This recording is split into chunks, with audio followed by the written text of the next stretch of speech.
Hello बच्चों, ये है पार्ट 13 सर्वनाम। हमने आपको पढ़ाया सर्वनाम किसे कहते हैं। आप बहुत पहले से भी पढ़ते आ रहे हैं। देखिए आपकी बुक में ये पैराग्राफ दिया हुआ है। रीटा कक्षा 6 में पढ़ती है। रीटा प्रतिदिन स्कूल जाती है। रीटा के भाई का नाम सौरभ है। रीटा के पिताजी एक बैंक में काम करते हैं। रीटा को सभी प्यार करते हैं। अब इस पैराग्राफ में देखिए कि बार बार रीटा शब्द का प्रयोग किया जा रहा है। क्या ये वाक्य पढ़ने में शुद्ध लग रहा है? नहीं, क्योंकि यहाँ पर वाक्य को स्पष्ट करने के लिए हमें सर्वनाम चिन्हों का प्रयोग करना है, यानी संज्ञा की जगह पर हमें दूसरे शब्द जो प्रयोग कर रहे हैं वही सर्वनाम है। इसके ठीक नीचे देखिए लाल अक्षर के साथ में पैराग्राफ फिर से स्पष्ट रूप से लिखा है कि रीटा कक्षा 6 में पढ़ती है। वह प्रतिदिन स्कूल जाती है। उसके भाई का नाम सौरभ है। उसके पिताजी एक बैंक में काम करते हैं। उसको सभी प्यार करते हैं। तो आपने देखा कि यहाँ पर बार बार रीटा को हटा करके जो शब्द लगाए गए हैं वो शब्द ही हमारे सर्वनाम है। संज्ञा के स्थान पर उन शब्दों का प्रयोग किया गया है। जैसा कि प्रश्न है, सर्वनाम किसे कहते हैं? मैंने कॉपी में आपको करवाया है, इसे कॉपी में करना है। सर्वनाम किसे कहते हैं? उत्तर है जो शब्द संज्ञा के स्थान पर प्रयोग किए जाते हैं उन्हें सर्वनाम कहते हैं। जैसे कि मैं, हम, मेरा, उसका, तुम्हारा, वह, यह। देखिए उसका, उसको, वह, उसके, यानी जो ये हम सर्वनाम की जगह हम जिनका प्रयोग कर रहे हैं, जिन शब्दों का, वही संज्ञा की जगह पे हम जिनका प्रयोग कर रहे हैं वह सर्वनाम है। तो जो शब्द संज्ञा के स्थान पर प्रयोग किए जाते हैं उन्हें सर्वनाम कहते हैं। ये प्रश्न आपको एक कॉपी में करना है। दूसरा प्रश्न हमने ये करवाया है, सर्वनाम के भेद। सर्वनाम के भेद बताइए। सर्वनाम के 6 भेद होते हैं। सिर्फ आपको ये नाम लिखना है। पुरुषवाचक सर्वनाम, निश्चयवाचक सर्वनाम, अनिश्चयवाचक सर्वनाम, प्रश्नवाचक सर्वनाम, निजवाचक सर्वनाम, संबंधवाचक सर्वनाम। ठीक है, ये 2 प्रश्न मैंने आपको बस कॉपी में कराया, इससे ज़्यादा नहीं है। अब है इसके बारे में बताया पुरुषवाचक सर्वनाम क्या होता है। पुरुषवाचक सर्वनाम वह है कि बोलने वाला, सुनने वाला या किसी तीसरे अन्य व्यक्ति के लिए प्रयुक्त होने वाले सर्वनाम को पुरुषवाचक सर्वनाम कहते हैं। ये 3 प्रकार का होता है। उत्तम पुरुष फर्स्ट पर्सन, मध्यम पुरुष सेकंड पर्सन और अन्य पुरुष थर्ड पर्सन। आप फर्स्ट सेकंड थर्ड पर्सन तो समझ ही रहे होंगे। उत्तम पुरुष वो होता है जो फर्स्ट पर्सन, जैसा कि बोलने वाला, जैसे कि हम आपसे बात कर रहे हैं, मैं या हम, ये हो गया उत्तम पुरुष। बोलने वाला व्यक्ति उत्तम पुरुष कहलाता है। एग्जाम्पल में है, मैंने तो करीम की मदद की, मैं कल विद्यालय जाऊंगा, या मैं, हम, मेरा, हमको आदि। हम शब्द का प्रयोग होता है मेरे लिए, अपने लिए। मध्यम पुरुष होता है ऐसे सर्वनाम शब्द जो सुनने वाले के लिए, जैसे कि हम बोल रहे हैं और आप सुन रहे हैं, तो आप है मध्यम पुरुष। सुनने वाले के लिए प्रयोग होता है तू, तुम, आप आदि ऐसे शब्द। हाँ देखिए, आप शब्द का प्रयोग आप जानते हैं कि आपका प्रयोग पुल्लिंग स्त्रीलिंग दोनों के लिए होता है। बुक में आपके लिखा हुआ है। और आप एक वचन करता है, लेकिन जब उसके साथ क्रिया आती है तो वो बहुवचन में आती है। जैसा कि आप जानते हैं कि आप पढ़ रहे हैं बोलेंगे, आप पढ़ रहे हो बोलेंगे तो गलत हो जाएगा, अशुद्ध हो जाएगा। आपके साथ तुम अनौपचारिक है। हाँ, आप एक आदर सूचक शब्द है, जबकि तू और तुम अनौपचारिक है। छोटे के लिए हम प्रयोग कर सकते हैं, लेकिन आप शब्द आदर सूचक है। अन्य पुरुषवाचक। अन्य पुरुष सर्वनाम क्या है? ये ऐसे सर्वनाम शब्द जो बोलने वाला और सुनने वाले के साथ वो किसी अन्य व्यक्ति के लिए जो प्रयोग किया जाता है वो अन्य पुरुषवाचक सर्वनाम कहलाता है। जैसे कि अब हम आपसे किसी और के बारे में बात कर रहे हैं, तो जो दूसरा आप सुन रहे हैं, लेकिन हम किसी तीसरे के बारे में अगर हम बात कर रहे हैं तो वो अन्य पुरुषवाचक सर्वनाम कहलाएगा। इसके लिए होता है जैसे वह, वे, उसका, उनका, उसे। हम जैसे कि हम आपसे बोल रहे हैं कि हम सीता के घर गए थे, सीता ने मेरी बात नहीं सुनी, वह नहीं मानती है। हम उसके घर गए, तो हम किसी थर्ड पर्सन की बात कर रहे हैं। आपसे हम बोल रहे हैं, आप सुन रहे हो, किसी और के बारे में बात कर रहे हैं, वो थर्ड पर्सन हो गया। एग्जाम्पल देखिए यहाँ पर दिया हुआ है, उसने मुझे कल बुलाया, उन्होंने क्रिकेट मैच देखा, वह कंप्यूटर पर खेलता रहता है, उसे भी खाना दो। मतलब अगर किसी वाक्य में देखिए तो उसने मुझे कल बुलाया, तो आप किसी से बात कर रहे हैं कि उसने मुझे कल बुलाया, आप किसी से बोल रहे हैं थर्ड पर्सन के लिए। तो ये आपको समझ में आ जाएगा कि यहाँ पर कहने वाला, बोलने वाला और किसी और के बारे में बात करने वाला होता है। निश्चयवाचक सर्वनाम, जहाँ पर पूरी तरह से श्योरिटी होती है कि हाँ हम ये चीज़ है। जो सर्वनाम शब्द जो किसी निश्चित व्यक्ति या वस्तु के लिए प्रयोग में लाए जाते हैं वो निश्चयवाचक सर्वनाम कहलाते हैं। इन्हें संकेतवाचक भी कहते हैं। जैसे यह वह, संकेत करके हम बात कर रहे हैं ना कि यह पेन मेरी है, यह पुस्तक मेरी है, यह वह आदि शब्द इसका साथ होता है। यह वह, इसके उसका इनका उन्होंने, इसमें आदि।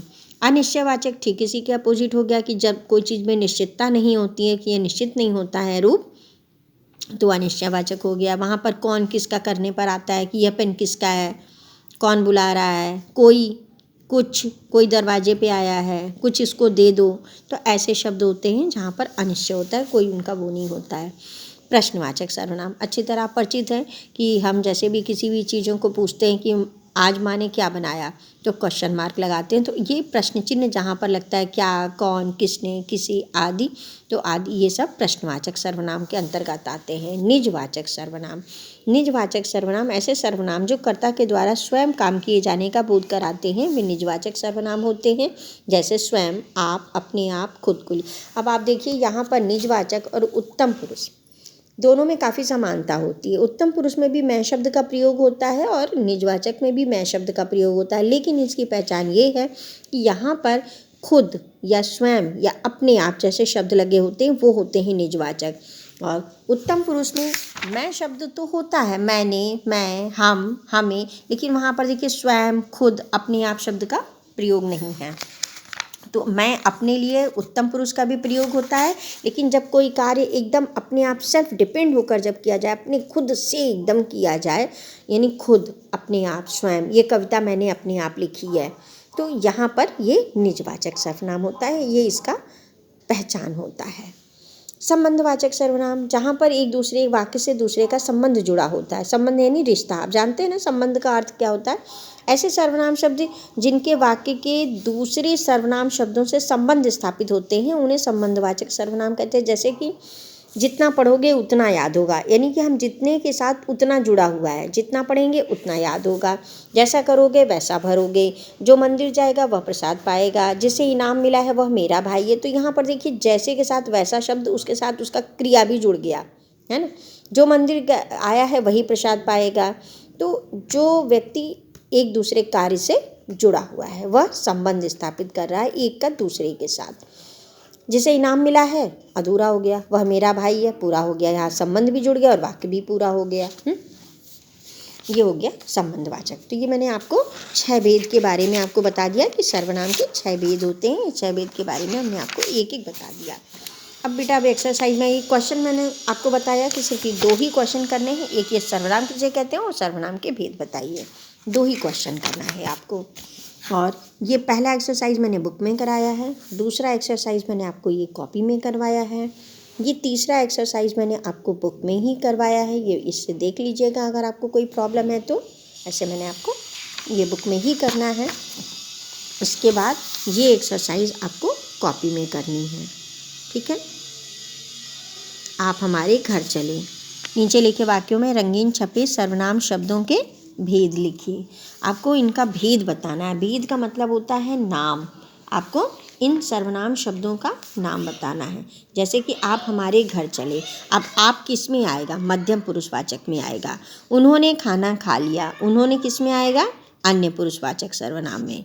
जो करेगा सो भरेगा, यानी संबंधवाचक सर्वनाम। ये उन्होंने का मतलब आप समझ गए ना, जहाँ पर थर्ड पर्सन आ रहा है, अन्य पुरुषवाचक। ये आपने आपको पहचान बताई है। मैं कसरत करता हूँ, यहाँ पर मैं, अब यहाँ पर मैं भी खुद से नहीं है, मैं कसरत करता हूँ, मतलब किसी का डायरेक्शन का दिया हुआ कसरत वो कर रहा है, तो यहाँ पर उत्तम पुरुष ही आएगा, ठीक है।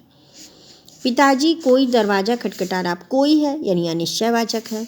तुमने स्वयं कार चलाई, अब यहाँ पर देखो स्वयं निजवाचक की पहचान कर रहा है, तो यहाँ पर तुमने जो है मध्यम पुरुषवाचक हो गया और यहाँ पर स्वयं भी लिखा है, तो स्वयं जो है निजवाचक हो गया। 2 रेड वर्ड है ना, तो एक तुमने यानी सेकंड पर्सन हो गया, मध्यम पुरुषवाचक हो गया, और स्वयं निजवाचक हो गया। तो ये दोनों, ये पैराग्राफ आपको कॉपी पे करना है, ठीक है। और ये आपको बुक में करना है। एक्सरसाइज 5, निम्नलिखित सर्वनाम शब्दों से उपयुक्त वाक्य बनाइए। यहाँ पर कोई भी एक वाक्य आपको अपने आप से बना लेना है कि जैसे अब उसने, उसी ने लिखा हुआ है तो उसी ने तुम्हें बुलाया है, अपने आप बना लो। किन्हें, आप किन्हें ढूंढ रहे हैं, अपने आप। मैंने ये अपना गृह कार्य अपने आप किया है। जिसने गलती की है उसे सज़ा अवश्य मिलेगी। जो सो, जैसा करोगे, जो तेज़ दौड़ेगा सो जीतेगा। तो जैसा करोगे वैसा मतलब मिलेगा फल। तो ये उससे जो सो जैसा तैसा से बना हुआ है, संबंधवाचक है। तो इस प्रकार बेटा आपको ये मैंने कार्य करा दिया और ये आपके रिक्त स्थान है। ये भी आपको अपनी कॉपी में ही करना है, ठीक है। हम बोल रहे हैं, आप इसको देख करके अपनी बुक में फिल कर लीजिएगा। बोलने वाला या डैश जिसे सर्वनाम शब्द को किसी अन्य व्यक्ति के लिए प्रयोग में लाया जाता है उसे सर्वनाम कहते हैं। तो बोलने वाला क्या है? वक्ता, वक्ता। और यहाँ पर क्या भरेंगे? अन्य पुरुषवाचक सर्वनाम, क्योंकि अन्य व्यक्ति के लिए हो रहा है ना, अन्य व्यक्ति के लिए, तो ये हो जाएगा अन्य पुरुषवाचक सर्वनाम। इसके बाद ऐसे सर्वनाम शब्द जिनसे किसी निश्चित वस्तु या व्यक्ति का पता नहीं चलता वह अनिश्चयवाचक सर्वनाम कहलाते हैं। निश्चित वस्तु या व्यक्ति के लिए प्रयोग में किए जाने वाले सर्वनाम को क्या कहेंगे? निश्चयवाचक सर्वनाम कहते हैं, ठीक। जिस सर्वनाम के द्वारा वाक्य के दूसरे सर्वनाम शब्द से संबंध स्थापित किया जाए उसे संबंधवाचक सर्वनाम कहते हैं। ऐसे सर्वनाम शब्द जो बोलने वाला मतलब जब बोल रहा है तो वो अपने लिए तो बोलेगा ना, बोलने वाला अपने लिए प्रयोग में लाता है उन्हें उत्तम पुरुषवाचक सर्वनाम कहते हैं। ऐसे सर्वनाम शब्द जो प्रश्न पूछने के काम आते हैं उन्हें प्रश्नवाचक सर्वनाम कहते हैं। मैंने इनको फिलिंग किया है क्योंकि आप इसे जब पढ़ोगे तो अपने आप ये आ जाएगा। ऐसे तो मैंने बोल कर आपको फिल करा दिया है, लेकिन आप कोशिश करना अपने आप पहले फिल करो और इसे कॉपी में करो, ठीक है बेटा। तो ये आपके सारे पार्ट 13 के एक्सरसाइज वर्क मैंने आपको कंप्लीट कर दिए। अगर कोई प्रॉब्लम है तो आप इससे अपने वीडियो से कंप्लीट कर लीजिएगा। Okay, thank you.